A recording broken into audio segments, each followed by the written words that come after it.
All right. Everybody, sure you've muted your videos. I know I try to mute them, and sometimes people come on, forget and unmute, but welcome. And I'm glad that you're here. And my name's Jill Hicks, and we're gonna give a few more minutes to let everybody hop on, and then we'll get started. We have a couple topics I want to cover today. And of course, I love the answering any of your questions. So if you guys are thinking of questions that you might have, be sure to type them in the chat. And I'm going to open the chat right now. And it always helps when you let me know what year or what level your athlete is and year of graduation. So if you're new, I'm Jill Hicks. I'm the founder of JH Consulting. And all right, let's see here. Don't need that. And it's been a bit since I've done a recruiting workshop, so I'm excited to hop on here and be a part of this because it's just a great venue for you guys to be able to ask questions, I think, and then kind of find out what's going on out there. Um, All right, I see some level 10s at 2027. Okay, at 29, so a little bit younger, level 9, perfect. And just keep putting, oh, I see some level 8s. I love it. Great to hear that we have a variety here. Okay, an injured, only competed one event, no state or regionals. That I'm going to address that right off the bat. And I see a 28, 28, a 30, so a younger one. It's amazing how fast these years go by. I mean, I remember one of my leotards had a 2032 on it, and now I'm thinking that's not that far away. It was a little tiny girl, and it goes by really, really fast. And I always encourage parents to try to enjoy this process, even though if you can remove the recruiting stress from it, it's so important because your kids grow up so fast and it's just pretty cool that they're athletes and that they can do what they do. And oftentimes we get so hung up in all the things that we don't even get to enjoy that because we're obviously stressed over outcomes, which is, I did the same thing with my own kids. I totally get it. It's very hard to separate it out. All right, so we have a second year level 10, a 28. Alrighty, didn't qualify for nationals, first year level 10, that's normal. Some injuries, couple injuries here. All right, so it's now we're right at 12:02, so we're going to get started. First of all, thank you for joining. I absolutely love these types of opportunities to share with you what's on my mind, what I hope might be helpful for all of you in different scenarios, different situations. Um, and before I start, I just wanted to briefly mention that this last 2 weeks has been easy for me. It's not hard, but I would definitely say my heart goes out to all of you because it's probably one of the most challenging times. So you've either your daughter's had an injury, or she didn't qualify, or she did qualify, or she isn't getting recruited like you thought she would. Um, or maybe you watched the college meets and got all excited, but you feel like you have to kind of hold back because you know, you don't know what's going to happen for your daughter in those situations. So I have gotten so many different variable type of, phone calls from families, all different. I even had yesterday a mom of a level 7 that she said all her friends were telling her she needed to get started in the recruiting process. And her daughter, sorry, she was a seventh grader. So, and she wasn't a level 10 yet. So there's so many fears and anxieties that come along with having an athlete, but then also when they have dreams and aspirations long term of doing, the sport in college. So I just always say, take a deep breath, take it one day at a time. And as a parent, I think reminding your daughters that you love them unconditionally, They are going to go to college someday, and that you're really proud of them. It really takes those bricks off their shoulders and helps them.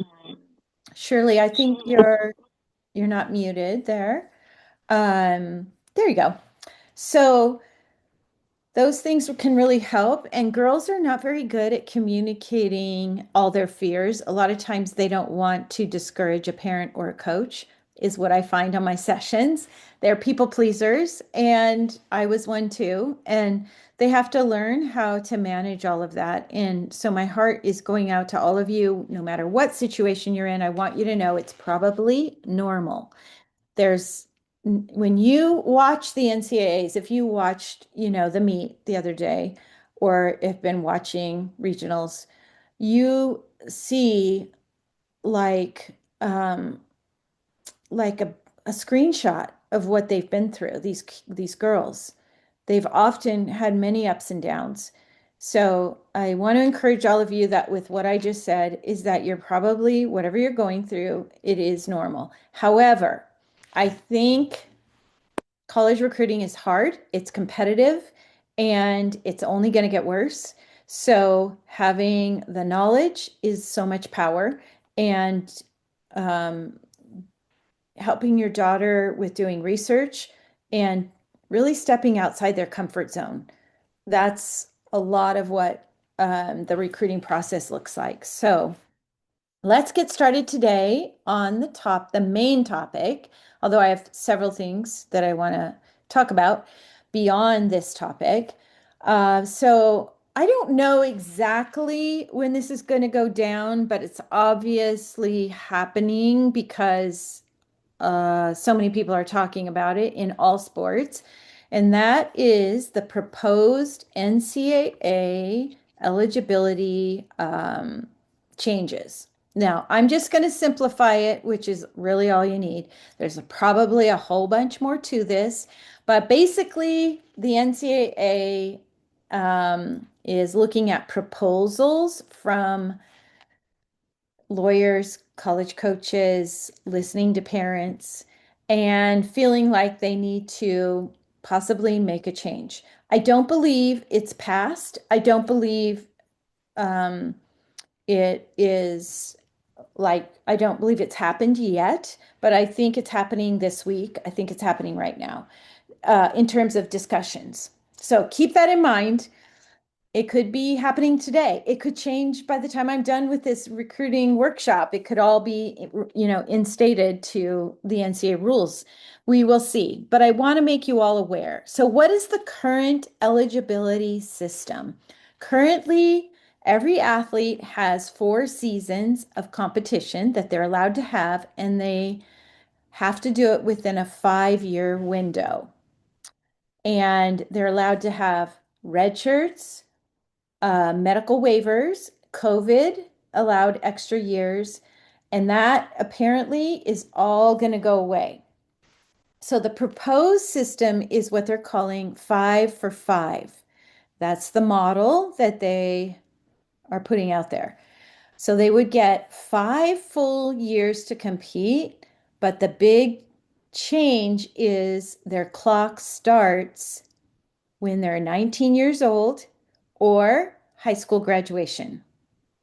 All right, so there's going to be no redshirting and no waivers in most cases. Okay, so there might be some limited exceptions, but it will only be for military reasons, maternity reasons, but that's the rest will not be allowed. So currently, we were seeing, and this is why they're adjusting it, we were seeing all kinds of athletes, especially in sports like basketball or football, where the athlete in college was 26 years old, 27 years old, because there was no starting of the clock for some of these athletes in their situations.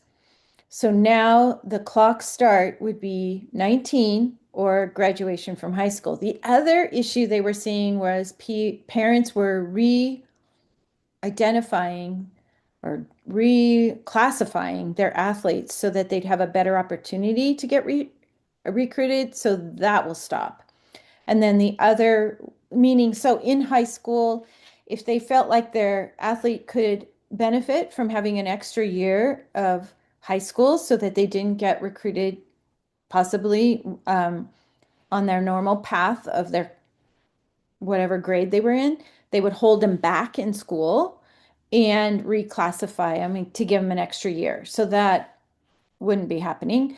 And a lot of families ask me about a gap year, especially after COVID, which was totally understandable, or because they would lose it, they had lost a year of competing and things like that. Well, that won't be allowed either, because I mean, you can do it, but you're going to lose a year of eligibility, so it's not ideal anymore. So that'll get everybody on a systematic uh, plan moving into college and have to deal with whatever consequences there are. Um, and it won't be as many things come up to the NCAA where they have to decide, is this one get an extra year of eligibility? How about that one? What about this situation, that situation? That will really help them with making those types of decisions. All right, so what does this really mean? This is not just a rule change. It is a complete reset of how eligibility works. So now the system becomes cleaner, stricter, and less flexibility. So you get your time to do college athletics, and that's it. So it makes it, I even think, in somewhat fairer in a way, because we were starting to see gymnasts, who wanted to do the Olympics, they would defer and defer and defer in the sport of gymnastics. And then pretty soon they could go to the Olympics, come back and take a spot of somebody else who is just trying to get recruited and have all that experience way above a regular high school recruit person. That's what I was seeing, and just getting another year, getting another year, getting another year, and pretty soon they're kind of taking the place of kids who I think haven't even started yet. So why the NCAA is making these changes, this is what I've read. Um, this is what matters most. The system was getting out of control. I even saw one basketball player today, a male basketball player, who had gone and played in the pros, and he had done 1 year of college, then he went and played in the pros, and then he wanted to come back to college, and he had already had all that experience, plus he's 26 years old and he's bigger and faster, probably stronger than a 19-year-old, so there you go. In other sports, it's a little different, but gymnastics is a little trickier. It doesn't really work as much that way, except for maybe some of those really talented Olympians. But that system of allowing athletes coming back created a lot of out of control, is what the NCAA said. So athletes were stacking their years with their red shirts, their waivers, COVID. Some were competing almost 7 to 9 years. Um, and that was never the intention of the NCAA, but it just got out of control because there weren't enough parameters. And of course, when there's money involved, why wouldn't a great basketball player who only had used up 1 year of eligibility, why wouldn't they go pro, get what they could out of that, and then come back to college now and get a whole bunch more money? So I'm sure that was pushing the envelope as well. And then the other big one, believe it or not, are lawsuits that are forcing some of this change. So athletes were suing for extra eligibility, and courts were making, individual states were managing all this and making very inconsistent decisions. So it would just depend on which court you went to. That got crazy. So the NCAA is trying to create one clear rule for which would equal fewer lawsuits. So NIL money changed everything and kind of created this chaos. And Athletes were staying longer just to earn the money. They were delaying their pro careers and aging a lot and getting, older. NCAA is trying to shorten the timelines, control the roster turnover, because this will all impact that transfer portal. That is out of control a bit. Um, it was creating constant movement. So an athlete was like, okay, how much are you going to give me? And then they'd go in the portal and find another school. How much are you going to give me beyond my scholarship? And so the portal was getting out of control, they said. So this proposal will push athletes through faster and reduces the career stretching and hopefully provide more structure to each university so that kids stay longer and create more of a team culture. That's, what I'm kind of hoping. Right now, there's just too many exceptions, too many loopholes, and too much gray area. So the new goal is simple. It's more black and white, and it's definitely more predictable. I think it's going to benefit most of you younger families going into the college recruiting process. So that's great. The real impact for gymnastics and families, this is where it hits your world. So some of this is good, and some, as always, with any new proposals or rules, there'll be less forgiveness for injuries. So you won't get extra year for injuries. Maybe you were hoping your athlete could develop later, but that's not going to be an option. They'll just get less eligibility time. They may have to make faster decisions, no more wait and see. If you get offers, you really want to move on those. There's strategic questions you can ask. There's things you can do when you're in the recruiting process to not feel like you're rushed that we do with our clients here. But I think it's going to create faster decisions. Let's see. And then just more pressure to be ready. So coaches will recruit athletes who are up to the level and ready to contribute right out of the gate their freshman year. So I've been saying that all along, and it's very true.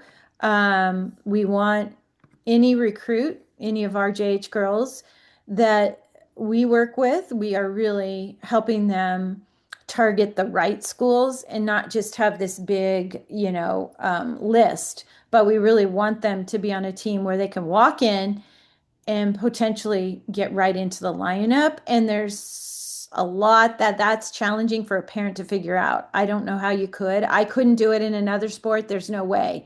You have to be, there's so many angles to predicting can they really make the lineup right away that we look at. There's probably five or six things, but the only reason I feel like we do a good job of that is because we just know the sport. We have advisors who are judges. So they know technically. We know what the college coaches, what kind of athletes they like to put on the floor to compete. So there's a lot involved in that piece of it. And it's really sad to see girls make choices and they go and then they get cut after 1 year. So I had a lot of crying parents this week. I'm not over exaggerating or trying to make this bigger than it is, but um, they're these coaches need to keep their jobs, and in order to keep their jobs, they have the option to go in the portal now. So they're not keeping girls who aren't up to their level or making the lineup. So there's a lot involved in that. I know that can sound scary and overwhelming, but I just want you to know that's a big, big part of how I'm switching it up here at JH Consulting. I'm really focusing on certain attributes that we evaluate in order to go, okay, these 10 schools we think you have a really good shot at. And then we don't even know, for sure how that's all going to go, right? But at least we feel like the odds go up just because of the information we have in our back pocket. My clear perspective on all this is that this change is about control and cleanup. It's not about the athlete, it's about the big system of the NCAA. And they're just trying to fix their legal issues, they're simplifying rules, and they're regaining some authority. So, All of this shifts the pressure onto the athlete. They have to be very flexible but focused on what they're doing in the recruiting process. They have to be careful of any errors they could make without realizing it, and they need early strategy. So the bottom line is, if this all passes, recruiting becomes faster, more competitive, and less forgiving. So be sure you start the recruiting process early and be really smart about it and, very strategic. So all of this to be said, we don't want to add extra bricks on their shoulders. Want me to keep listening And for I this think or sometimes, go park somewhere else and listen for till it's over? whoop, Or Michelle, you're not muted. Michelle, whoever that is, be great if you could mute. Thank you.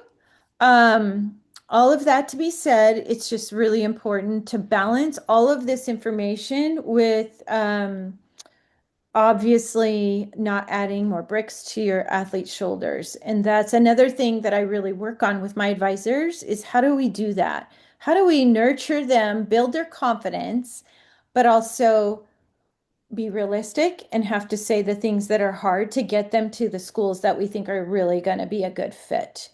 So we have a whole strategy for that because it's really important that the girls feel like we're in their corner and you as a parent are in their corner. They know you love them, but a lot of times they won't listen to the parent. And I could say the same thing and they'll do it, whether it's posting videos or taking something down that's inappropriate or posting more videos or not writing their emails for them, making them do the work. There's lots that go into making a strong, confident recruit. And that's really how I train my advisors is, creative ways to be sure that's our focus, right? Because this can be kind of stressful. What I see is even before we talk about recruiting, I try to evaluate the level of the athlete's ability to go out and compete confidently, even before we talk about recruiting. So if I find an athlete, which I have a few, and I've had many in the past, I can sense by looking at their scores and their training videos versus how they compete under pressure.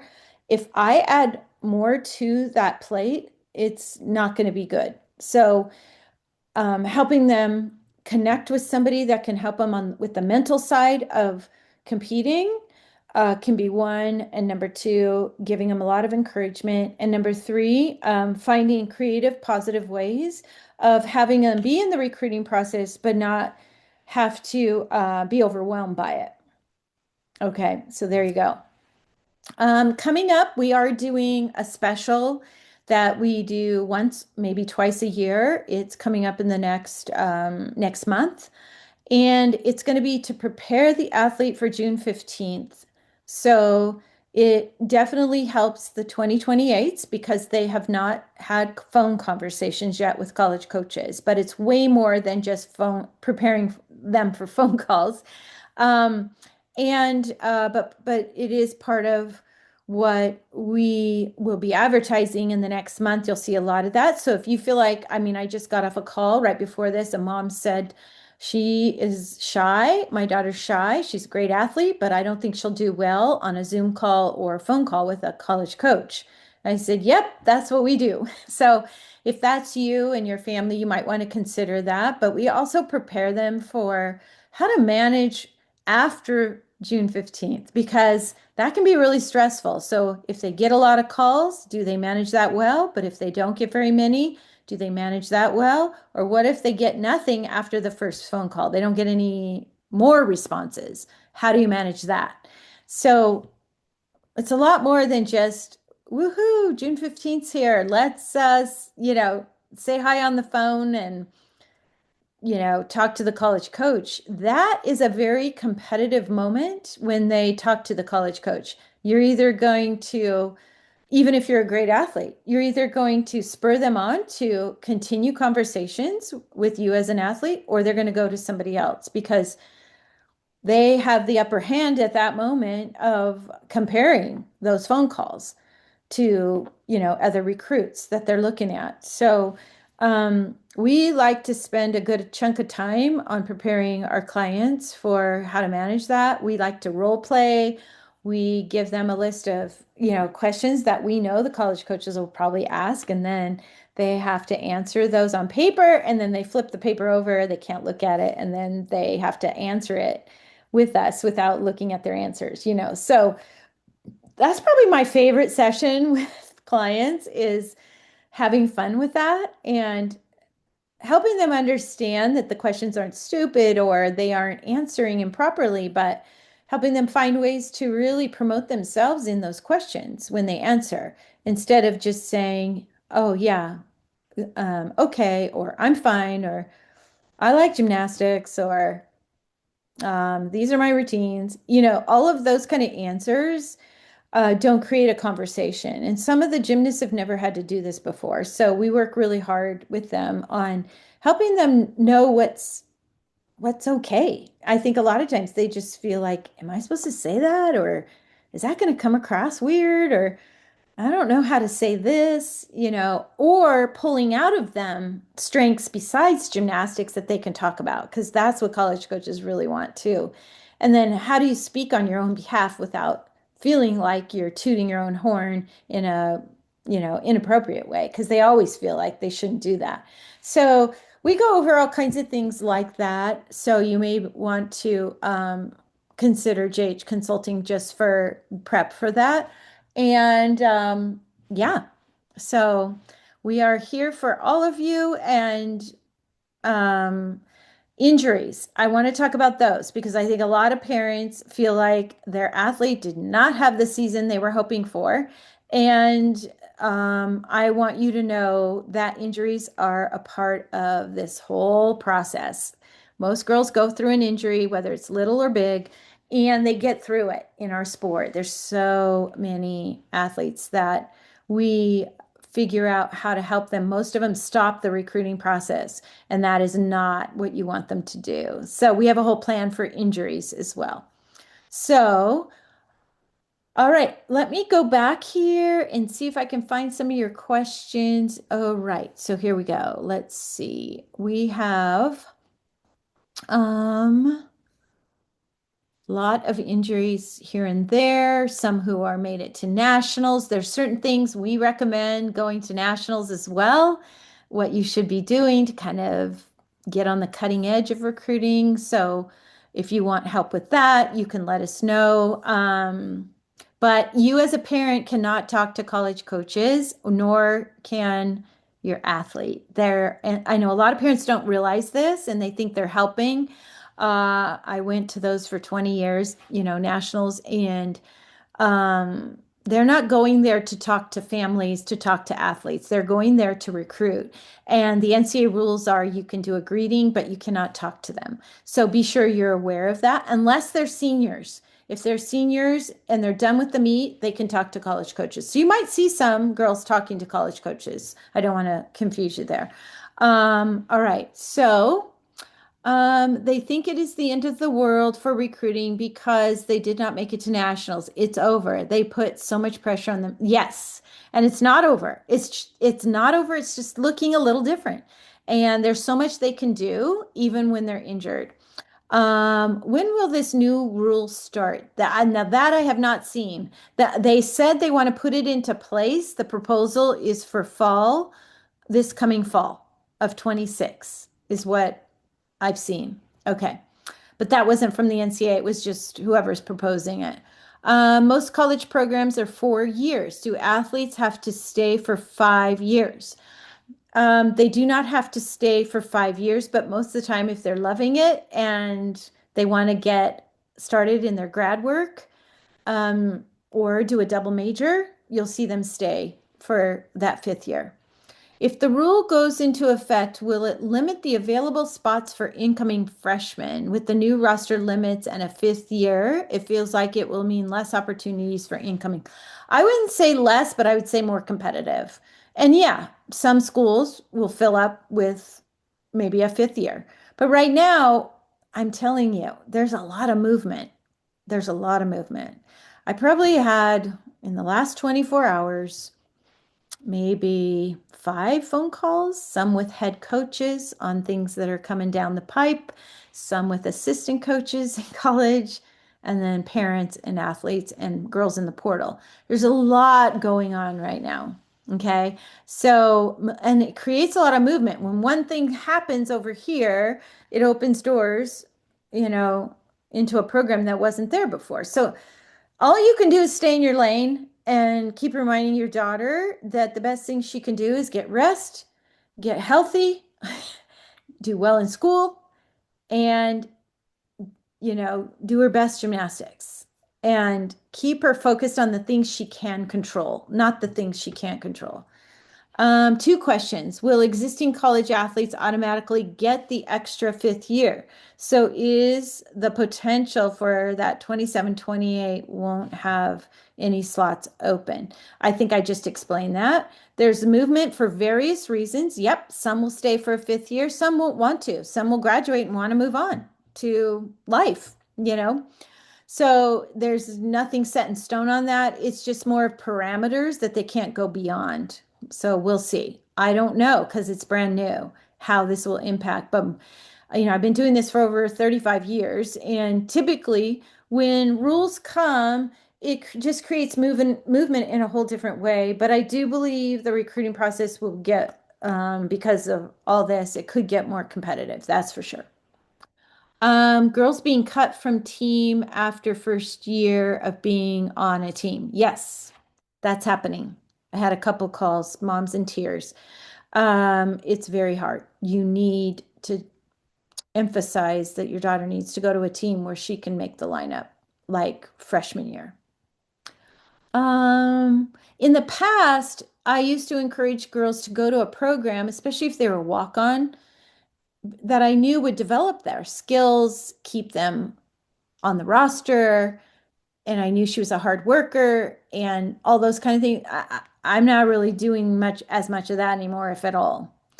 Although some programs are still developing gymnasts, but I would say that style of recruiting uh, is less available. Okay. If my gymnast scores aren't as good as they could be, and she was injured this year, will coaches still see how she does as a senior and recruit? Yes. And that all comes back to marketing and knowing what to put out there, knowing what camps to go to. A lot of parents think go to the showcases. I mean, it seems logical, right? And I'm not downing a showcase, but sometimes if your athlete isn't getting much attention and she knows there's a school she could really make their lineup, you got to go to the school's camp, to really impact, because those showcases are great for some things, but there's a lot of athletes there. It's hard to get seen by the specific schools that maybe you want. What changes are you anticipating in the next code of points? Yeah, I wanted to go over that. When will they be implemented? So when I speak on this, this is not the code of points for level 10s. There will be adjustments maybe for level 10. I don't know. I haven't heard yet. That happens next week.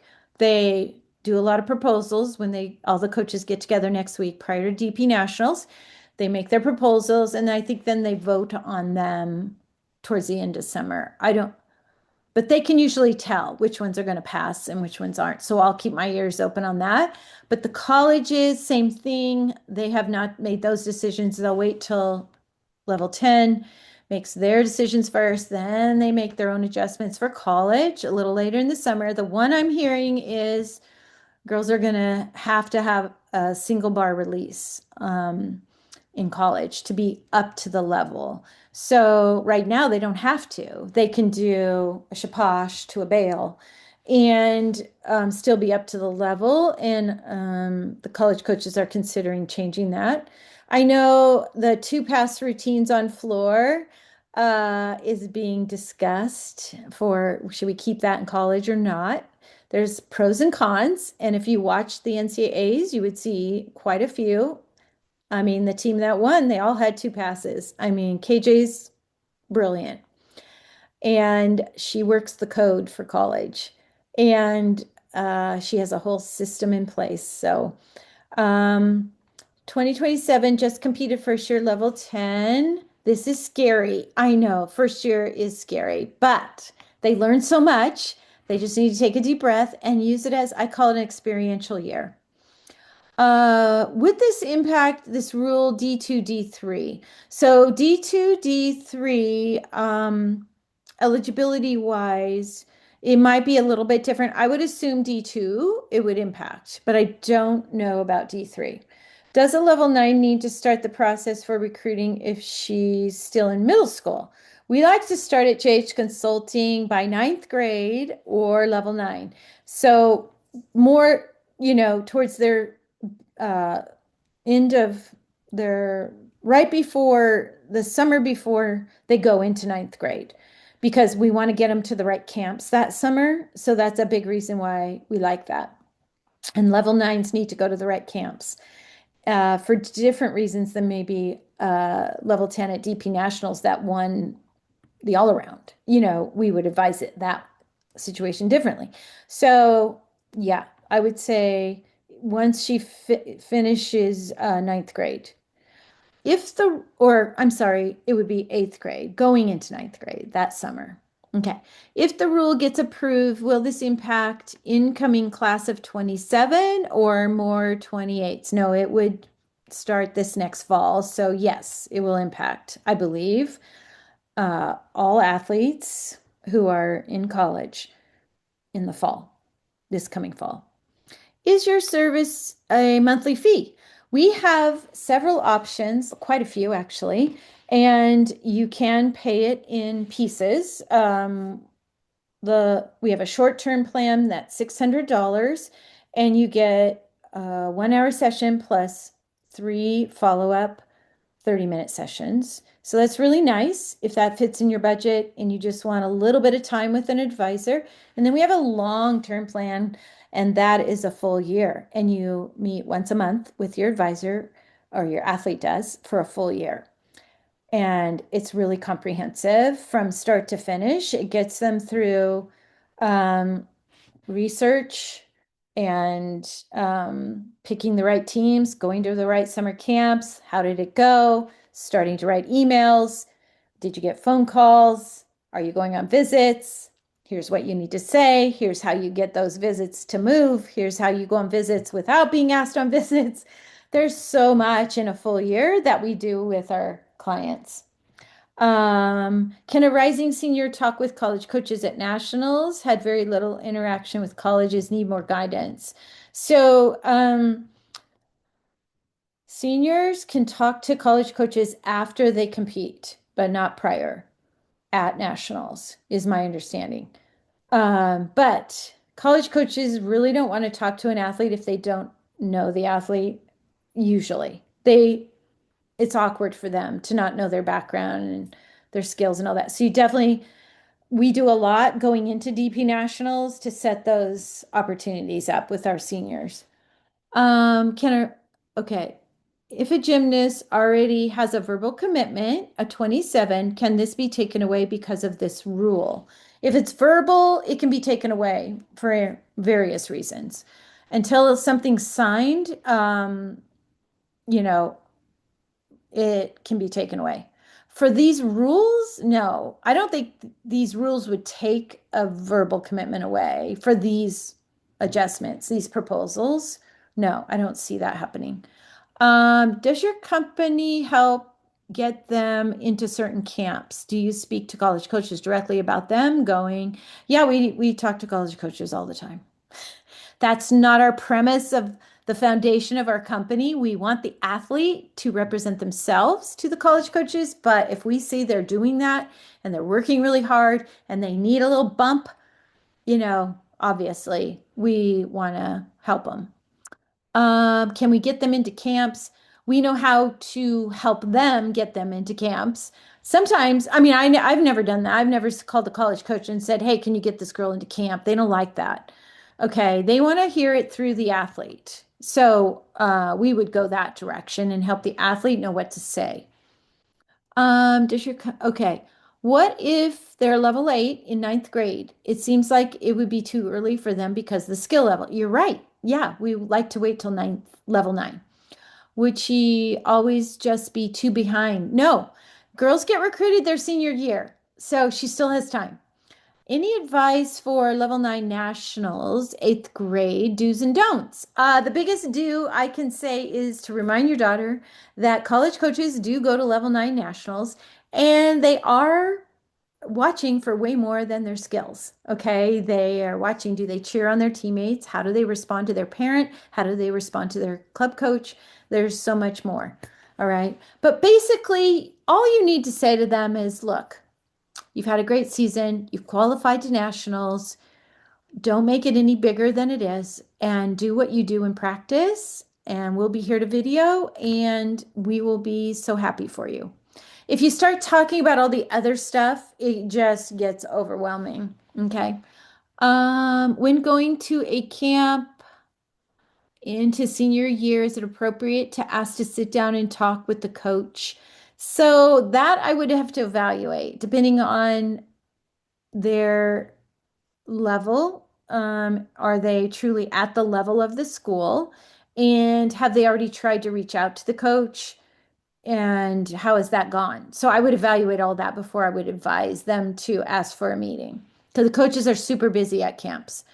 Can I ask if we are a JH client, do you talk directly with coaches that you are working with or just help support? So, yeah, we talk to coaches all the time. I just got off the phone. Today was a busy day with college coaches. I mean, they're my friends, and so yeah, I try not to bother coaches, but if I feel like, hey, this athlete is a really good match, or they're just not getting traction, and I think this college coach really would like them, definitely. We're all connected to the college coaches, all our advisors. They do a really good job of, and that's why I'm really mindful of who I hire because it is a big part of what we do, but it's not the beginning phase. I don't want people hiring me to say, go talk to that coach about my daughter. I know that's not what you're saying, but a lot of parents do have that intention, and it just comes across really bad to the college coach. They don't realize that. Parents don't realize that. It's not like the business world that way. College coaches know they're going to be with that athlete every day. And if the athlete can't come to them and create this connection, it's a red flag to them. So because I was a college coach, I know that. So I know how I've trained my advisors to reach out to college coaches on when to do it, why to do it, so that we keep a really good relationship with these coaches. And it works, obviously. Yeah. Do you mean college coaches watch Level 9 Western? Sometimes they go, sometimes they'll send an assistant there, not always, but occasionally. What do you do to get on the radar when they've had surgery? That's a good one. I have a whole list of 11 things I tell my JH girls to do to keep on the radar, get on the radar. It's huge. And they think they have to stop. They think, oh my gosh, they have to wait till they get back in their routines. And it's just not that way. So we have a lot we do. Um, okay. Do you find the club coaches help in the recruiting process? What do our coaches need to know or do to help our kids? So some are really good at helping and some don't help at all. I see both extremes. Okay. Some don't have never done college athletics themselves. They don't know how to do it. They're a little intimidated by the whole thing. Others don't know what they're doing. Others are really good at it. It just depends on your scenario. But I have found when parents try to, encourage their coaches to help out, they either are or they aren't. They don't, if they don't feel confident in it, they'll not do anything. And they expect the athlete to do it. Some clubs say, no, we expect the athlete to do it. Everybody's different. I mean, some clubs won't even let them video in the gym, their routines, their training, nothing. So we have really creative things we do to help those girls get recruited, and we always respect the club coaches because the last thing we want is that girl to walk in and we tell them, you got to tell your coach to do this. That's not going to work because that's going to add more bricks to their shoulders. They already have bricks in those situations. They're carrying around trying to manage their club coach. So it just depends on your club. Do you offer classes to help coaches understand the process better? No, but they can hire us to meet with us, like for a short period of time, and we can help them, give them tips for sure. Do you work with gymnasts in the Excel program? So Excel's really coming on strong. I love the fact there's Excel out there, but really, I wouldn't say no to an Excel athlete, but I would have to know all this scenario to really see if college is a path for them. So we're open. We would never shut the door on you know, on a gymnast in an Excel program. Okie dokie. That is it. You guys are awesome. What time is it? Woo, I went a little too long. I hope this has been helpful. There's quite a few of you on here today. Keep coming back. I love this is my favorite part of JH Consulting. So I'll try to keep making it really topics that you need and that you enjoy. And the best thing you can do is hug your athlete today. Tell them you love them no matter who they are in gymnastics or what their scores are. I'm telling you, girls need that more than ever. And oftentimes, the more they feel freed up in their family or with their club coaches, they perform better. So keep reminding them of that. That's my biggest encouragement to all of you out there, moms and dads or club coaches. There might even be some gymnasts on here. Thanks for joining me. And yeah, come back again. Can you share the full year service fee? We have two prices, okay? And when you fill out the forms page, we'll let you know, and you can pay monthly on that. So, and I honestly, I think our prices are the lowest out there. I try to keep them reasonable for everybody. So just fill out the forms page, an advisor will call you, go over the pricing, and you don't have to sign up just because you fill out a forms page. If you just want information, you'll get a call and we'll go over that in detail. All right, you guys, have a great rest of your Wednesday. And once again, be amazing, be amazing parents, have fun with this, enjoy your kids. Thank you. You're welcome.